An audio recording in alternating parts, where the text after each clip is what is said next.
Okay, so this is another video I'm going to make about the war in Ukraine and how I see this being resolved. So in order to see what's going to happen, we have to understand, first of all, how it started. Two things occurred. There was a new government in Russia that started to assert itself under Vladimir Putin, and there's a new government in Ukraine that started to assert itself under Zelensky. And also before in 2014, there was a coup in the Maidan area in Kiev. So we had two changes of governments, and this has led to the current crisis. Is that you have two governments that have completely different goals, and they cannot compromise on their goals. So this led to Russia first taking Crimea and now intervening in eastern Ukraine. So since this began with changes in governments, it's going to end with a change in governments. The plan of the West, the main strategy of the West was to overthrow Putin and get rid of his government and replace Putin with someone more like Yeltsin, basically to undo Putin's reforms, changes of government, changes in foreign policy over the past few decades. We wanted to go back to the 90s, right? This has not occurred. And why hasn't occurred? Because Russia's not isolated.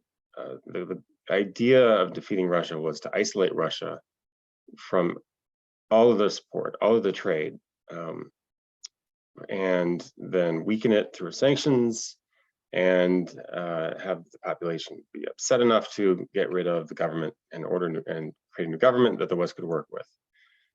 This hasn't happened. Why? Because China has not followed this playbook. China has not supported the West in its isolation of Russia. So Russia's not isolated. Russia can continue asserting itself overseas in Syria. It's not just in Ukraine. It's Syria, the intervention in Georgia, and also, of course, seizing Crimea 2014, and then this latest intervention. So unless Russia can be isolated, they're going to have a hard time changing the government and changing the foreign policy that the West objects to. So that's not going to happen, as far as I can see. I don't see a change in the government in Russia happening in the near future. So this intervention by the West in the Ukrainian war has failed so far, and that's what we're seeing. Is that the West was hoping that by now there'd be a new government that could make peace, but that hasn't happened. So that's out. Government change in Russia is out, I would say, as a possibility.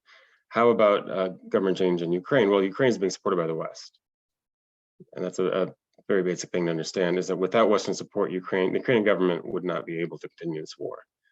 So while Ukraine is working very hard to fight this war, it needs massive amounts of money and weapons from the West. So if that Western support ended, then Ukraine could not continue. It would have to make some sort of awful, horrible peace, very painful peace with Russia. So that is a key question. Will this Western support continue? How long will it continue for? What amount will it be for? How much Western support will Ukraine get in the near future?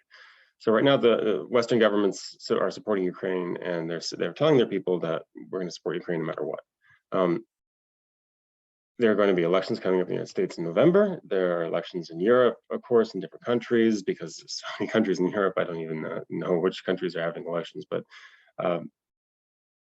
if new governments can be put in place in certain European countries or in the United States that no longer want to continue supporting Ukraine, that could also end the war.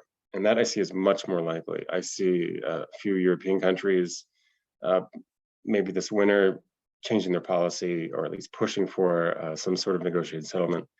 I see the Congress in the United States in November, maybe looking more towards less interventions, foreign policy overseas. So regime change is going to happen. It's going to happen in the West, and that will end the war, because then Ukraine will be forced to make a painful peace. That's what I see happening over the next few months. It's going to take a while, but this time next year, there will not be this amount of Western support for Ukraine to continue this war for another year or so. Ukraine will be forced to make a peace because it relies on that support, and Russia and Ukraine are going to have to come to some sort of negotiated settlement. So that's how I see this ending. Thank you.